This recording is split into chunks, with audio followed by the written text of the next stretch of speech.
বললাম একটা লাঠি লও। আছে নাকি? তুমি একটা লাঠি লও। এই যে সামনে গাছ হাত পড়বা যায়। এই বেড টেন্সে তো আইসা দাও।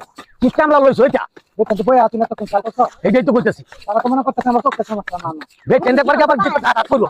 তান্ডা কম বই রইছে। খেতে তো গাছ হইছে কিবা? বেড টেন্সে মারি নিছে। সরকারে মারি নিল না।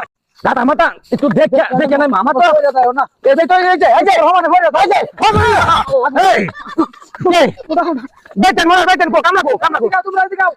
এই তো তো দেই পরে খাই দে না তুই কথা তো ধরা। কি রাস্তায় পরে লাগা আচ্ছা আচ্ছা আরে কোথায় সামনে বাইরে ধরো। ধরে আচ্ছা আমি এই কামলি রে একটু খাওয়া টাওয়া থয়া পরে আই। খাওয়া আমার খেতে তো হয়ে তোকে ওষুধ খাও তুমি যা বড় করছো হয়তো দাঁত ভাঙ গেছে আমার হলো বড়ি খাও। আমি আই দাঁত ভাঙ গেছে যাও যাও বড়ি খাও।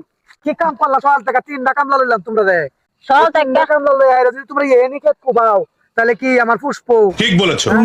আপনারা যে টিহা দিয়া কামলা আমগরে নিয়ে আইছেন এই কামলা যা করতাছি এটাই তো বেশি কাম কি করবা যে পোশাক করতে আইছো তোমরা এই 3টা সকালবেলা আইছি কামলা বেটানের পোশাক কি রকম বেলা গেল ভাই এখন ভাত নিয়ে আইছেন পকর পকর কি আনতো সবাই মিলে খাইলো অনেক খিদা লাগছে তোমরা তো দেখো মাথা দেখো অনেক কাম করছে শরীর চলে না আমার না তো কাম নাই খুলো খুলো এই খালি বাড়ি তো খালি নাই ভাত কো ধর